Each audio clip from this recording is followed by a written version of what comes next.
So this is our second video. This one's going to be on the topic of collisions, and this is intended to be a video lesson that you're going to watch in class. Let me just remind you of some of my goals for doing it this way. This is known as asynchronous learning, where we're not doing this all at the same time. Rather than have a one-size-fits-all lesson where everyone does everything all the exact same way, this is kind of designed to let you go at your own pace. Obviously, I'm still the one delivering this lesson, and so, I'm going to teach this exactly how I would if we had a class full of students. But here's a few advantages. The first being that if you need more time, you can pause, right? And so if I'm doing a math example, and I picked this lesson specifically because there's a lot of calculations in these examples, if you need more time to just, test out the numbers in your own calculator and double check and make sure that, okay, I calculated 25, you also get 25, then you have time to do that, right?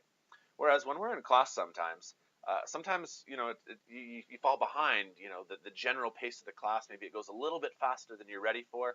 And people don't necessarily want to be the kid that puts up their hand and says, "Oh, can you slow down for me?" Right? And that's fair. Sometimes it's challenging to want to put yourself out there and ask, "Ooh, everybody else, stop, wait for me." Right? Well, now you can do that, right? Now you can pause the video and catch up, right? Or another idea, let's say that the example really didn't make sense. And again, you maybe don't feel like you want to put up your hand and ask a question. Well, you could rewind and rewatch me do it a second time. Now, granted, you're watching the same thing twice, but maybe that'll help. But here's the other thing. If you do want to ask for questions, you still can, and you very much should, right? Press pause on the video. Call Chris to come over and ask me, hey, I don't fully get how we did this, or maybe you have a small little question like, could we have done this differently, or like a clarifying question, right? And you can still do that. You can just do that kind of at your own speed. Another possibility is if the examples may be going a bit too slow for you, maybe that's happened to you before too, right? Where you're going through an example and you're like, oh my goodness, this is going slow. Well, in my YouTube video here today, I won't really have any wait time. I'm just going to go right from one example to the next. And as long as the software that I'm using does this properly, I'm actually going to throw a little blackout transition. So if you want to fast forward, all you got to do is scroll ahead till you find the next little blackout section. You'll hopefully see it. Hopefully this will work. If not, this will make no sense. But hopefully you'll see the little transition in between examples. And if you're already done example one and you're like, I got that one, and Chris is still blabbing away about something, and you just want to move on, you can do that too, right? And so this is one of the great things about technology that we need to utilize, is that rather than all sticking together with a one-size-fits-all sort of lesson, now I can teach you a lesson that kind of goes for everybody. And you can go at your own pace. And really all it requires is internet connection, a Wi-Fi device, and hopefully some headphones. So ideally, if you're watching this, you're already kind of started doing this, and you've got the process going. So let's give this a try. We're going to do our lesson on collisions. So let me begin now. We're going to talk here first about Newton's first law, and I'm just going to do some writing here with my pen. So here's Newton's first law. And if you've forgotten Newton's first law, it's the law of inertia. I'm just going to write that out for you. Inertia. And from Physics 20, we learned that objects that are in motion, they stay in motion unless an unbalanced force acts upon them to, either slow them down or speed them up even further. Right? It's often correlated with Newton's second law, which is force equals mass times acceleration.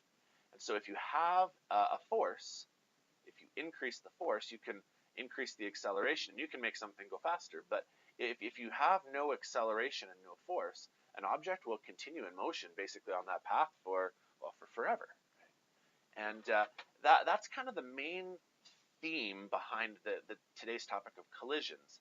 We previously discussed the concept of impulse, the idea of how much oomph, sometimes I use that word, how much oomph that an object has. And if you apply an impulse to something, you can do a couple things. I'll highlight with a new color now. You can stop the object by having a force go in the opposite direction. You can slow it down. And so maybe there's not quite enough force to stop the object, but you can reduce its speed. For example, the brakes in a car. Or like this example here of the baseball player hitting a baseball, you could actually apply so much force that you can send something in the opposite direction. And so we're going to try to do some math calculations now, all about collisions. And so our goal basically is whenever we have two or more objects striking each other. Okay? So that's the idea. We're going to talk collisions and do the math behind them. Before we do that, we need to discuss a little bit more terminology. And there's almost always a question on the diploma about systems, and so you need to know your system, specifically the isolated system, because the isolated system is the kind of system that we like to assume we're working with.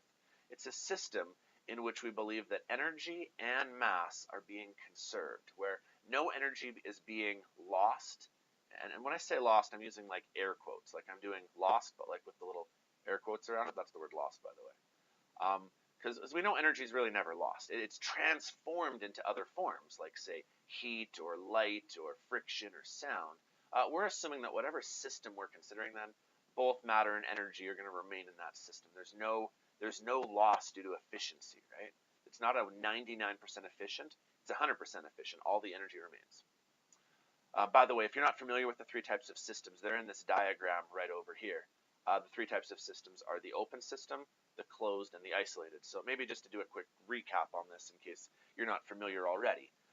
An open system would be like if our classroom had the door open to it. People can walk in and out, and energy can just come and leave whenever it needed to, right? So that's an open system. A closed system would be as if we closed the door to the room, and now people cannot no longer come in or out. And so the amount of matter inside the room is fixed, but energy can still come out because, say, we have a heating system on, and so heat can still come into the room and heat us up. Right? Or slowly but surely, heat will eventually leave the room due to like thermodynamics laws. So isolated system is the one we're going to assume where energy is going to be conserved. Long story short, to all of that, we now have a basic formula, and this is known as conservation momentum, which basically says that whatever momentum you have after some sort of collision must be the same as whatever momentum you have before. Right? The logic being is that we haven't lost any matter, and we haven't lost any energy. And really a way of looking at that is momentum is mass times velocity, right? And so whatever mass and velocity you have before or after you begin should really remain constant because your matter and your energy remain constant. So, before we move on to some math examples here, I want to just pose a theoretical question here. The question is, why does this cannon have this rope right here? See this rope right here? I mean, I'm talking to an empty room right now, and you're listening by yourself, but I just want you to kind of consider here, like, why is there a rope there, right? So maybe this is a good time to pause the video and just kind of have a 30-second pause. But here's the reasoning, right? When a cannonball gets shot out of the cannon, say that direction there, what ends up happening is the cannon actually ricochets back the other way. And this is actually based on Newton's third law, which is the equal and opposites reaction law. So Newton's third law basically says for every action there's an equal and opposite reaction. So when the mass and the velocity of the cannonball goes, up and out, well, there's a kickback to the cannon. Guns really apply on that same principle, right? When a gun is shot, there's a recoil to it. And so that basically is a great way of illustrating momentum conservation. So here's what we're going to do. Today we're going to do 5 math examples, and they're going to be scaffolded. They're going to start kind of simple, and they're going to work their way up to the most challenging we have. And that's the reason why I'm picking this video today to be our video that we're going to watch in class, because I think this is the most useful video for you being able to pause or rewatch later. So here's our 5 types of examples we're going to walk through. The first one is a linear collisions where objects separate. A linear collision where they stick together. You guys can read this. Explosions, intersecting, and glancing collisions. And the thing I need you guys to know is that we are going to focus on sometimes the linear and one-dimension collisions. We'll sometimes do two-dimensional collisions, but we never in this course cover 3 dimensions. And by 3 dimensions, I mean you have your y dimension up and down, your x dimension side to side, and your like in and out dimension, which is often denoted by z. We don't do a z dimension. We only ever do x and y. Okay, and so you don't really have to worry about that. But technically, in real life, you can have things go up and over and in. So, anyways, let's try. But actually, before we do examples, I've got pictures of these.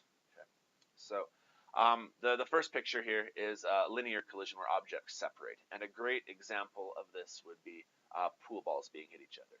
This white ball is going to come in and hit the orange ball, and then the orange ball will go forward, and the white ball is not going to stay with the orange ball. They're going to be separate entities, and they're going to be separate from each other when they're done.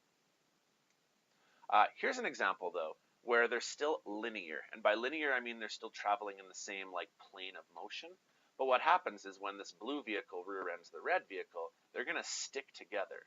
And what makes that special is that the system now involves their masses being added to each other as a collective. I just wrote M1 plus M2, kind of implying that their masses are now together, making M1 plus 2. And so that makes that a little bit different in terms of how you solve it. Next example here is the classic explosion. And we're going to do a lab on this a little bit later. The basic idea is the bullet's going to go one way, and the gun is going to kick back the other way. That's an explosion example. Now, explosions can happen in 2 dimensions like we have here, but they can also happen in 3 dimensions. There's a classic example where you have a fragment of something, and it blows up. So it blows up into, say, like 3 pieces. Piece number 1 goes this way. Piece number 2 goes this way. Piece number 3 goes this way. And you're going to notice now that we actually have 2 dimensions to this, because we have to account for the up and down y component as well as the side-to-side x component. So up till explosions, things really just went, in these 2 examples here, they were just going in one plane, often the x plane of motion, like this is more or less going in the x, left or right direction. Okay, then you've got your intersecting collisions. And what happens here is you have an object that's traveling, say, in the y direction, an object that's traveling in the x direction, and they crash into each other. Right? And so now this is definitely in 2 dimensions because you have a y component and an x component. So that's one type of intersecting collision.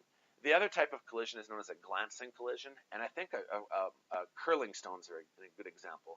For anybody who knows how curling works, if you have, like, say, a takeout, where this blue stone is on its way down, and this red stone here is stationary, what's going to eventually happen is the red stone is going to head one direction, and the blue stone is going to head another direction. And so that's another unique type of reaction. So what I'm going to try to do now, hopefully this works, is I'm going to do a little fade out, and I'm going to do a fade out before and after every example, just in case you want to kind of be able to fast forward and know where each example is. So the rest of today's lesson is basically 5 examples, and we're going to do all the math behind this. So like I said, if you need to, pause the video. If you have questions, pause your video. Ask me, put up your hand, right?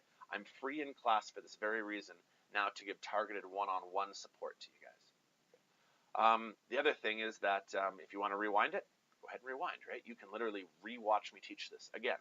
So, okay, here's example number 1. We have a white billiard ball, and because I don't really have the ability to draw white, I'm just going to make this be like black with like a white inside, so I just won't color it in. And it is moving towards the right at a speed of 8 meters per second. And it's going to hit a black billiard ball right here, which is at rest. So really its velocity is 0 meters per second. And what's going to happen afterwards, so this is kind of before, this one's moving, this one's not. Then after they hit each other, what's going to happen is the white billiard ball is going to keep moving at 2.5 meters per second. And the black billiard ball is going to be moving, and we're really not sure how fast it's moving. That's our goal. We want to make a prediction about how fast will the black ball be moving. Now, because of the fact that it said that the white billiard ball and the black billiard ball have the exact same mass, we can actually solve this question without doing any calculations whatsoever. The answer is actually 5.5 meters per second. And maybe that just makes intuitive sense, because really what ended up happening is you had 8 meters per second of units right here, and really after the collision you should collectively add up to have 8 as well. So 2.5 and 5.5 is 8, right? I'm just going to double check my math. Yeah, 2.5 and 5.5 is 8. But here's the only reason why that works. It's because they have the same mass. If these things had different masses, this example really wouldn't work that way. So here's what we're really doing. In a way, when we use conservation of mass, it looks something like this. Our momentum, which is p, before should equal our momentum, which was p again after. And the momentum we had before was the mass times the velocity of the white ball. But afterwards, we have 2 things with momentum. We have the mass and velocity of the white ball, and we have the mass and velocity of the black ball. And so if I wanted to throw some numbers in here, I have a mass of 0.15, and that's being times by 8. because that was the white ball speed, right? And then afterwards, the white ball is still got a mass of 0.15, but now it's only going 2.5. And the black ball is also got some momentum, and so we need to account for it. But it also has a mass of 0.15. And what we don't know is its velocity. So from like an algebraic point of view here, we just have one variable we haven't solved for. And so all I need to do is rearrange for v. So if I were to do 0.15 times 8, I end up getting 1.2. If I do 0.15 times 2.5, I end up getting 0.375. Then I get 0.15 times v. Hopefully the algebra here is something you can follow. I'm going to subtract 0.375 from both sides. So 1.2 minus 0.375 leaves me with 0.825. Just going to extend the page here. And that 0.825 is still equal to your 0.15v. And if you divide both sides by 0.15, you isolate for velocity. So divide that by 0.15, and you've got 5.5. But honestly, I was able to make that prediction before I even began the example. But the only reason why that works, going back up here, is because if I can kind of underline here, the mass of all three objects was the exact same as each other, which really means that that mass could have been canceled. It really wasn't a variable that didn't actually, well, truthfully, it wasn't really a variable, right? If it doesn't change, it's not a variable. So we probably could have omitted it. So on this example here, hopefully that makes sense. I'm now going to move to the next example, and we'll do a transition, hopefully. So here's our second example then. On this one right here, what you'll notice is we have a slight difference. We now have a mass of 2.3 kilograms and a mass of 5.6 kilograms. So now the math changes a little bit here. Now we actually have to make sure that we definitely use the conservation momentum. I can't just look at the velocities and add them up to each other. So let's draw a quick picture. I'll use the right colors here. Let's see if I can find a blue color somewhere in here. Here's blue. So we have a blue ball, and we have a red ball, and they are going to hit each other and stick together. And I believe the way this worked is that the blue one was moving to the right, and the red one was moving to the left. All right, so basically this is a head-on collision, right? And so what's really important here is to remember that momentum is a vector. So we need to account for that positive and negativeness, right? They're going opposite directions. So the advice I'm going to give is pick a direction along your spectrum to be positive and pick a direction to be negative. I'm going to make anything going to my right be a positive velocity, which means anything going to my left will be a negative velocity. I have to account for that because velocity is a vector. So here's how my formula might work. I have the mass and velocity of the blue ball to begin with, and I have the mass and velocity of the red ball to begin with. And then after I'm done, momentum needs to be conserved. So what I'm really doing is I'm saying the momentum before needs to equal the momentum after they collide. So after we're done, well, we're still going to have a blue object, a blue ball moving. We're still going to have a red ball moving. And so I'm kind of putting together my own formula. And if I could pause for a second here, this is really the essence of what Physics 30 is. You're going to be using formulas. There is a strong math component to physics. It is not the only thing we do. In fact, it's not even half of what we do. The diploma exam will be less than half of it involving math calculations, just so you're aware. However, when it does involve calculations, it very rarely involves just using a formula off the data sheet as it is. Often you're actually making your own formulas up and merging formulas together. And this would be a good example of that. And so if this doesn't make sense and you're kind of lost as to, Chris, where the heck did you get all these values from? Now's a great time. Pause the video and ask, and I'll try to clarify. I've got that whiteboard table in the middle of the classroom. It's a great place to come ask some like targeted questions. So if I'm going to keep going here, because here's how this is going to look. The blue object, the blue ball, it had a mass of 2.3.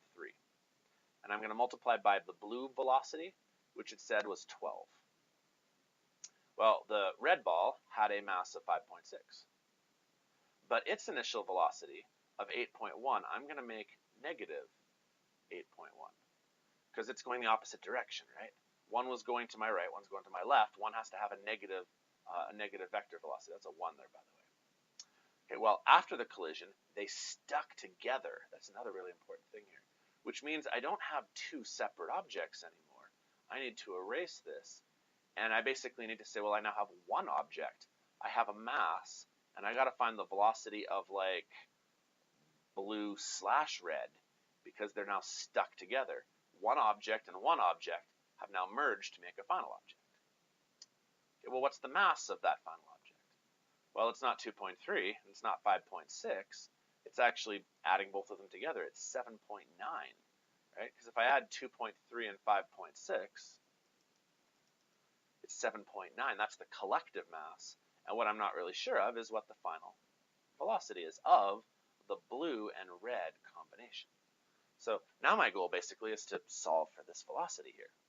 So hopefully I'm not going to lose you on the algebra here. I'm going to take 2.3 times by 12. I'm going to add 5.6 times by negative 8.1. And I'm going to get a value of negative 17.76. That equals 7.9 times my variable. I'm just going to call it v right now. And then divide both sides by 7.9.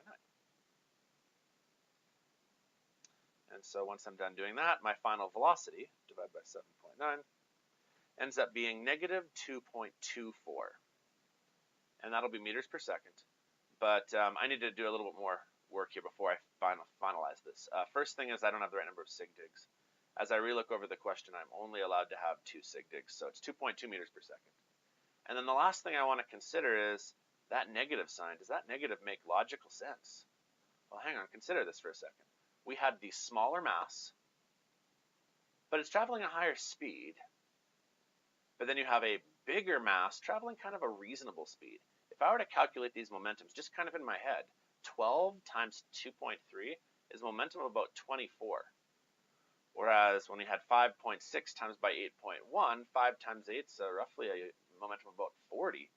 So yeah, it actually kind of makes sense that it's going to go backwards, because if I were to draw a vector for this, the red one actually has a larger vector arrow because it has more momentum to it. And so like when I'm trying to figure out the net result of all of this, the red one's going to win this collision. So, okay, hopefully that made sense. Again, same thing. I'm going to say this a lot for our first video. Pause, rewind, ask questions. But if that made sense, let's move on. So transition and new example. Okay, we've got a bullet fired from a gun. This is our explosion example. And so if I were to draw just a rough picture here, I won't even draw a gun. I'll just kind of draw the basic scenario. What we have is an object embedded inside another object. This is a bullet inside a gun. And what's going to happen is one of the objects is going to go one way, and the other object is going to kick back the other way. And so really what ends up happening here is your momentum before has to equal your momentum after. However, how much momentum do you have before you even shoot the gun? Well, nothing's in motion, is it? Right? Like literally nothing is moving. So you have no momentum before, which means you have no momentum afterwards. But hang on a sec. Clearly the bullet is moving, but it's about vectors. Anything moving this way is going to have a positive momentum. Anything moving this way is going to have a negative momentum. So what you're really going to have is a positive number and a negative number, and I don't know what those values are. I'll just call them A. But however much positive momentum goes this way is going to have to be countered by the kickback momentum, and it's going to end up being nothing. So sometimes a faster way of writing this is to kind of skip ahead to something like this and state that the momentum going to the left better equal the momentum going to the right due to conservation laws. So let's give it a try. We need to know the mass and velocity of, say, the gun, and make it equal to the mass and velocity of the bullet. Well, the gun was 5 kilograms, and we don't know the kickback, the recoil velocity, so I'll solve for that. Whereas the mass of the bullet was 0.050, and its velocity was 275. Now here's the thing, right? Because it has such a low mass and such a high velocity, when those two numbers get put together, we're probably going to get a fairly reasonable kickback velocity. It's not going to be like 500 meters per second or even 100 meters per second. This one's actually about as straightforward as it gets. All you got to do is divide both sides by 5. And so your kickback velocity will be 0.050 times by 275 divided by 5. So I got a final answer of 2.75. But with sig digs, it's 2.8. Now, I'm not specifically teaching about sig digs during this lesson, but if you need a refresher on how sig digs work, make sure you call me over, because that's something that hopefully you remember from Physics 20. So, anyways, that was a pretty straightforward example. Like I said, if you need to, rewatch it or pause for a second, ask some questions. I'm going to try another example here. Like I said, we can kind of blitz through a lot of examples faster. So this is an advantage. If you're the kind of student who gets it and you're like, oh, I'm always waiting in class, now you can go faster, right? Or if you're like, oh, they always go too fast for me, right? That's a challenge, right? How do you not go too slow for someone who gets it? How do you not go too fast for someone who doesn't? Well, that's the advantage to doing it this way. So hopefully you'll like when I do lessons like this where you watch a video in class. I think there's huge advantages to it. So anyways, next example. So this is known as your glancing collision, and this is a very classic example type. If I had to wager, this is going to be one of the ones you're going to get on the diploma. I don't know for sure. Obviously, I don't get to write the test, but this is a really classic example where what you have is an object coming in, and a curling stone's a good example. The object coming in glances off another object, and they kind of split off like a Y. If you can kind of see how there's a Y going right there, that's what ends up happening. Now, what's different about this example now is that we have to conserve momentum in both the x direction and the y direction. Since momentum is a vector, y and x momentums have to be conserved. So here's what that means. In my x direction, I almost have to like draw some triangles here. See how this vector right here, this one going off at 23 degrees, it really has two components to it. It has an x component to it, which I'm drawing using this black arrow, but it also has a y component to it, which I'm drawing using a purple arrow. And that ends up involving some trigonometry. So we're going to do a quick trig review when we do this. Likewise, this bottom arrow right here, it also can be broken up into an x component, which I'm going to draw in red, and a y component, which I'm going to draw in yellow. And so this is another good example where if I lost you a little bit here with how I'm going to do this trig component, you need to stop me and let me know how I can help. Because these are skills that you should possess coming out of Physics 20 and math, the idea of how to work with triangles. So if I lose you, please come get my help, okay? So here's how this is going to look. I'm going to first work in the x direction. So for a little while, this is going to be the x direction. Well, I know that the red ball has some momentum in the x direction. And then the blue ball really had no momentum because it was stationary. But then afterwards, the red ball has more momentum. Well, not more, it has less, because where did the remaining momentum go? It went to the blue one. So when this ball came in and hit this guy, red's going to slow down a little bit, and the reason it slows down is because some of its energy momentum got transferred to blue. So to make an equation out of this, it's going to look like this. Your mass and velocity of red will equal your mass and velocity of red again, plus whatever it transferred to the blue one. So this is what makes physics so challenging, is that there's not really a formula anymore. If you were to ask me, Chris, what formula do you use? I'd say, well, you're using the formula P equals mv, the one formula we've really learned this unit. But like, you have to like piece it together yourself, and that's why you need such good problem-solving skills to understand how to do that, because not every question is the exact same. So I need to know the red ball's mass and velocity when we start. And the good news is I have that. It tells me that it was 120, 1.20, and 17.1. Right? But literally that is given right here in the blurb. It tells me how fast it's traveling and what its mass is. However, this is where it gets a little more challenging here. I don't actually know the x direction velocity of the red ball, because the red ball is still 120 for mass, so I can still write in 120 for mass right here. But I don't know its velocity, because this 13.5 it gives, that 13.5 is the hypotenuse velocity, not the x velocity. I need to know its x velocity. And so the way you solve this is you go, I'm going to multiply by 13.5, cos 23 degrees. And that's the spot where often kids get lost, because they're like, whoa, where'd that come from? So a little quick math review. And if you need more help past this, let me know, okay? I will help. But here's the quick version. Here's 23 degrees, and we wanted to know this x value right here. And you knew that it was 13.5 on this axis here. Well, that's really the the trigonometric identity cosine, because this is a hypotenuse and this is an adjacent. And so hypotenuse and adjacent means using cosine. So that's the logic between how I got the black line right here. Okay, well, now I need to know the blue ball x momentum. And again, I need to know its mass. And so it says its mass was 2.31. But I don't actually know its velocity. So that's what we're solving for. We're solving for v. Now, if you're wondering about how much work to show, if you show up to here and then just tell me what v is after that, I'm good. Okay, I don't need you to show every little algebra step along the way. What is expected, though, is that you can show an initial formula, maybe a second formula, and then you can show substitutions. That's actually a really key thing, is you have to show how all these values here were substituted. But after that, if you want to do the rest all in one step in your calculator, go for it. That's fine. So I'm going to do that. I'm going to do 1.20 times 17.1. I'm going to subtract 1.20 times 13.5 times the cosine of 23. By the way, make sure your calculator is in degrees for anyone who did math recently. And then when I'm done, I'm going to divide that by 2.31. And I got a velocity of 2.4276, etc. And often I'll draw little dots afterwards. Now, really key point, if I haven't said this already, you need to save all of those digits, every single one. You cannot round because we are not done. This is only the x direction momentum.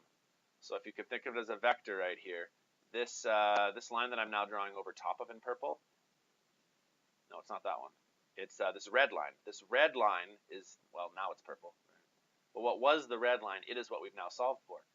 But we actually are going to need the hypotenuse amount, so we're not quite done yet, because we need to know the actual hypotenuse, not just the x momentum. So sadly, we're only halfway down the question. What I'm going to recommend then is that you then store this in your calculator as a letter, like say letter A. And so if you're not sure how to store a letter in your store a number in your calculator, let me know. I'll come show you. Again, it's the beauty of this system here. Okay, so we're only partway done. We now need to do the exact same thing in the y direction. So in the y direction, we have basically two things in the y direction. We have a red ball that's kind of heading somewhat upwards, and a blue ball that's heading somewhat downwards. But how much momentum was going in the y direction when we started? None. Right? I mean, this thing was only traveling in the x direction when we began. So what we're really left with right here is this scenario right here is just like the explosion. Whatever momentum the red ball takes in the upwards direction better be the same as what goes in the downwards direction. So I can basically state that the mass times the velocity going up better equal the mass times the velocity going down. So mass should be pretty straightforward. The mass of the red ball going up was 1.20, and if I can kind of fill in a little bit here, the mass of the blue ball heading down was 2.31. Well, I need to know the velocity of the ball heading up. And this is, again, where trigonometry comes in. I need the upwards y component. And so to do this, I need to use sine.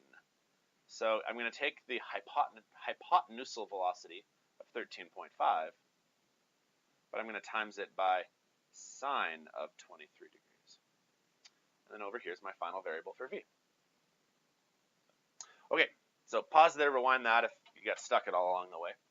But if that makes sense, let's just solve for velocity. And so again, I don't need you to show me every little step. If you can go from here to here to here, we're good. That's the expected amount of work that you'd want to kind of see on a written question. You definitely need to show a formula. You definitely need to show substitutions into that formula. But from there, you can just go right to an answer. So 1.20 times 13.5 times the sine of 23 and divide it by 2.31. I've got a y component velocity of 2.740, etc. And again, I'm not done because all I've calculated now is how much downward component we have.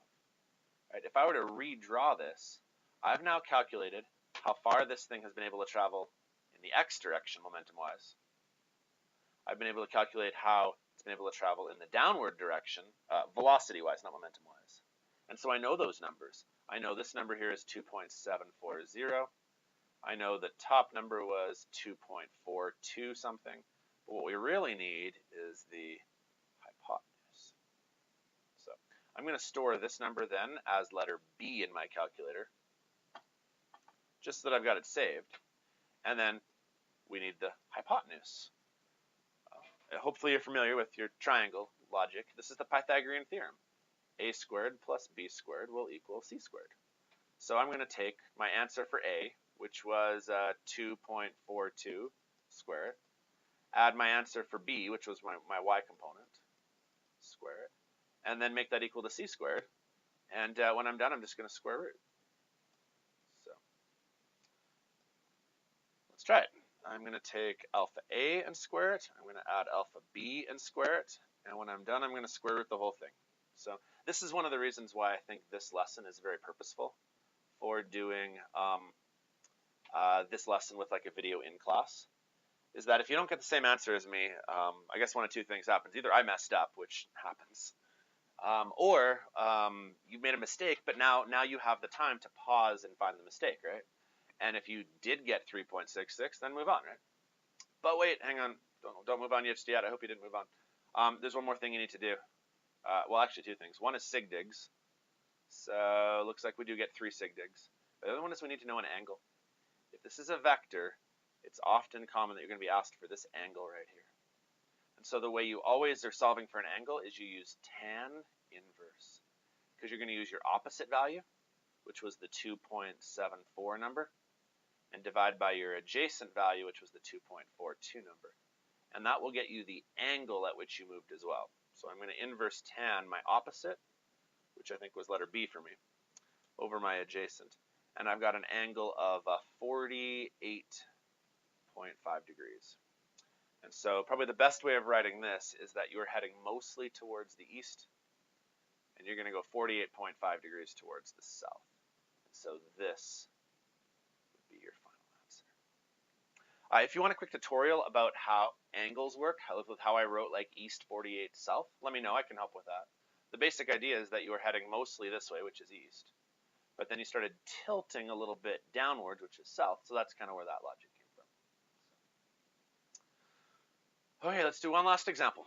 So again, if you have questions, pause and ask. Rewind the video. Here's our last example. This is known as a intersecting collision, and these are the worst because they involve so many calculations. So many calculations that sometimes I like to simplify this picture a little bit. Maybe here's one way of doing it. This red ball right here, it really has a hypotenuse vector, but if I were to write it out, it really is traveling somewhat down and somewhat over. And so in black, I'm going to make 2 vectors out of it. And I'm going to make those vectors A and B. I'm just going to label them as letters, because the blue ball is traveling partially upwards and partially over as well. And I'm going to label those as C and D. And then after the collision, after these 2 balls collide with each other, let's use yellow now. This ball is going to be still traveling slightly that way, but now it's going back up again. Let's call these vectors, what's next, E and F. And finally, the blue ball is also still traveling like towards the east, but it's also traveling downwards. Let's call these vectors E, F, G. And sometimes what really works well for students in a scenario like this is they're going to write out kind of like a letter statement here, keeping track of momentum. Keep in mind, our goal is to make momentum before and afterwards considered equivalent, but we have to do it in both the x and y dimensions. So let's try the x dimension. Well, actually in the x dimension, it's really straightforward. Before we begin, right here, the red ball has B, an x component, and the blue ball has D, also an x component, and they're both going the same direction, so that's great. And then afterwards, everything is still traveling like forward, and so those momentums will be E and G, right? This and this will collectively turn into those ones. I'm just going to undo that because I don't want all that mess on the screen. So that's our x momentum.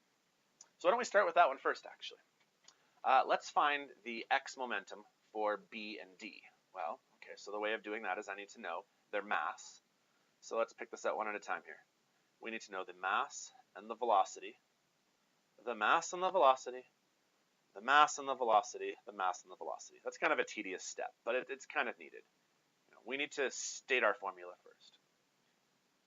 Okay, so mass and velocity of red. Red is 1.2 kilograms. And its velocity, well, we knew its velocity on the hypotenuse. It was 10 meters per second. But we don't want the hypotenuse value, we want to know the x component value. So if you understand your trigonometry, it means we're going to have to multiply that by the cosine of my angle, which was 30. That'll give me my x component. And again, if you got lost on that and you need a little refresher, let me know. Okay, so then the mass of the blue object, the blue ball, was 2.31. Oops, let's fix that. 2.31. And the velocity of the blue object was 15. And again, we need to know the x component, which again means use the cosine of your angle, and this angle looks like it's 40 degrees. Well, then we're now looking for red and blue afterwards, and so red was E, and so again, it's mass times velocity, which is 1.2 for its mass. I better scroll the page down here. And its velocity, well, again, it gave us a hypotenusal value. If you read through here, it gave us a hypotenuse value of 13.5. But that's the hypotenuse. We want the x component, so we have to use the cosine of 25 degrees. And I'm kind of running out of room, so I'm going to write it down below. Then the mass of blue was 2.31, and we don't know its velocity. So there, algebra this. I'm making algebra like a verb now. So again, I don't need you to show me the math from this step forward, but hopefully you were able to figure out how I plugged each of these values in. I'm going to use just another color real quick, but you're able to figure out how this mass went here, this velocity went here with the angle, mass and velocity, this mass went there with that velocity, this mass and this velocity went there. Hopefully you can kind of figure out where all those numbers came from. And if not, ask me to clarify. So, solve.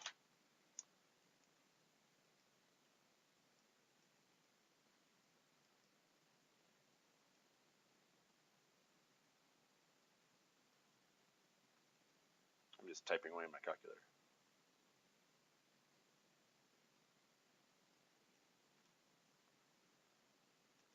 Okay, so I'm just double checking. I did 1.2 times 10 cosine 30. I added 2.31 times 15. 2.31 times 15 cosine 40. Always check your work, Chris. 2.31 times 15 cosine 40. And I'm going to subtract the 1.2 times 13.5 cosine 25. When I'm done, I'm going to divide by 2.3. So unless I made an error, which does happen, it's been known to happen, I'm not perfect, I got 9.675 meters per second. I'm just going to do a quick double check, make sure I don't see any errors. 1.2, 10 cos 30, 2.31, 15 cos 40, 1.2, 13.5 cosine 25, and I divided by the mass. Oh, I didn't divide by 2.31. Ooh, that was a bad mistake. Hang on. I'm going to divide by 2.31. Okay. My value changed just a little bit here. Hopefully you got this. I got 9.633 and change. And I'm going to store that as letter A. Store as A. Okay, so what I have now solved for was basically the velocity of G. I have the velocity component here in G. I'll even write that down here. I now have the velocity of G. But that was just the x direction. I now need to do the y direction. So let's write out a statement about what's going on in the y direction. And here, we have to have our positives and negatives correct. So I'm going to pick a direction to be positive, and I'm going to pick a direction to be negative. So let's make up be positive and down be negative. So what I mean by that is every time I have a vector that's going up, it's a positive vector. And every time I have a vector that's going down, we'll make it negative. So let's see. A is actually going down, so it's going to be a negative. So what I'm actually going to have is negative A. And I'm going to add C. Because this guy's going down, this one's going up. And what that should encourage then, when I'm done, is F and H. And so F is positive, and H is negative. So this one's going down, this one's going up, this one's going down, this one's going up. So I kind of wrote out a statement here. And so I'm going to have a negative mass and velocity, a positive mass and velocity, a positive mass and velocity, and a negative mass and velocity. And so now you can change the order around too, by the way. It doesn't really matter which order they go in, but now we're doing basically the exact same thing. So I'm gonna begin by filling out my masses. I've got negative, and so the one going down, we gotta get this right. The one going down was the red ball. Red was 120. And it is now going to be the same velocity I had before. Here's what's kind of cool. I can almost use the same word. It says the same velocity of 10, but now we're going to do the sine of 30 degrees. Because now I want this A component right here. That's the opposite side. And in the next example, I'm going to go down below. We're going to add 2.31 for the blue ball.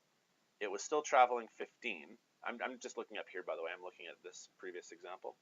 But now rather than cosine of 40, we need sine of 40.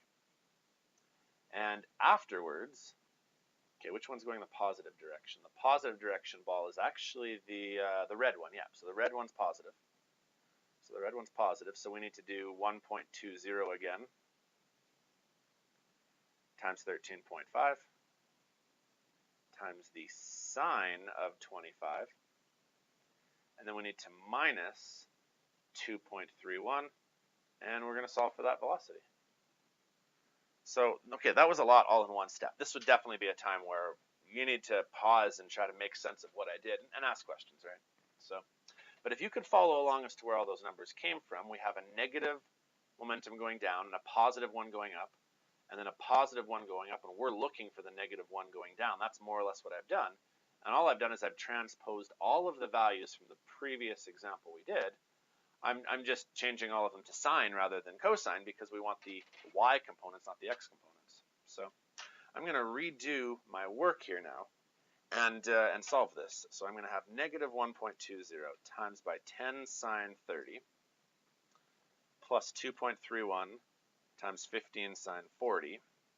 I'm going to subtract 1.20 times 13.5 sine 25. And when I'm done, I'm going to divide by negative 2.31. So I'm going to get a velocity of negative 4.08 and change. And I'm just going to double check my math because you never know, I might have messed up. 1.20 times 10 sine 30 plus 2.31 times 15 times 40. We're subtracting away the 1.20 times 13 sine 25, and that's going to equal the value here, and then I'm going to divide by negative 2.31, and the negative makes sense because why would the negative make sense? Well, because the negative means it's going in the down direction. Didn't we expect this guy to be going in the down direction? So I'm going to store this number now as B. I don't believe I've made an error, but if I have, call me over and we'll correct it. And the only thing I have left to do now is it wants the velocity of the blue ball. That means it wants the hypotenusal amount. So we always, always, always end the same way on a question like this. The first thing we do is Pythagoras' theorem. So a squared plus b squared equals c squared. So I've stored those values, I think. Let's see, let's store that one as letter B. And, oh, I sure hope I stored the other one. That was the 963 number.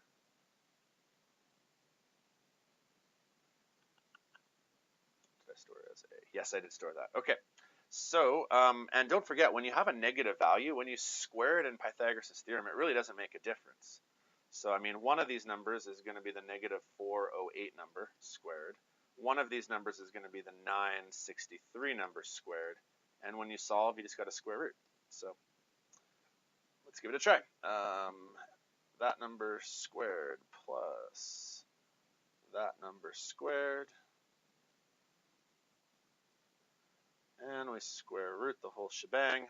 Okay, so here's what I got. I got an answer of 10.46 With sig digs, I believe I only get 3 sig digs, 2 sig digs. The angle is going to limit us on sig digs, unfortunately. So we're going to have to call this 10 meters per second. And I need an angle for this.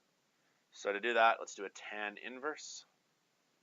And if I kind of redraw a triangle here, I'm looking for this little angle right there.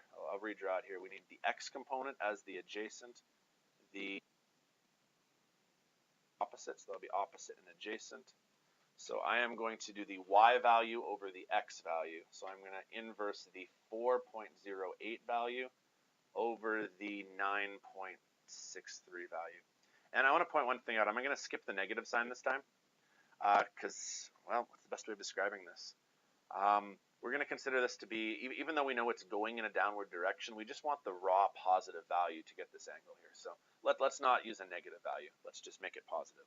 So let's see. I'm going to inverse tan the 4.080595.167 number and divide it by the 9.633575173 number. And I got an angle of, let's call it 23 degrees. So this thing was going 3 degrees to the south. And there's our answer. Wow, that's a lot, hey? Okay, a couple thoughts, and then we're going to stop the video because we're at 50 minutes, which is perfect. We have 80-minute classes, which means you have, like, if you started this more or less at the beginning of class, we've got some time now for you to pause and go back over and ask questions, right? So a couple of thoughts before we finish. You don't have to solve these complex problems like these last two all the time. Okay? It's not going to be a requirement that you do them regularly, but you should know how to do them. And I've got some practice examples in our assignments that are a good way for us to practice these. That being said, it's not the only thing we do, okay? Please do not get it in your heads that like all we do is the math portion of physics, because that's only a small part of what we're actually going to be assessed on. But for right now, we're in a highly mathematical section, so it's worth doing some practice on this. Yeah, I think that's all I have for right now. Why don't I end our video, and sometime before the end of class, I'm really hoping that I'm going to have a conversation with all of you, because now that we have a little more free time, there should be time for a little bit more one-on-one teaching. And I love that. Rather than trying to do whole group teaching, now we can do a little bit of small group stuff on one-on-one. And that's really where you learn best, right? Is rather than one person talking to the whole group, you get some really targeted advice. So make sure you have questions for me, right? Take advantage of this. And give me feedback. Tell me how this process went. I hope this will be successful. So, okay, I'm just going to make sure that was the last of my slides. Yeah, because we're going to do conservation laws next day. Okay, that's it for the recording.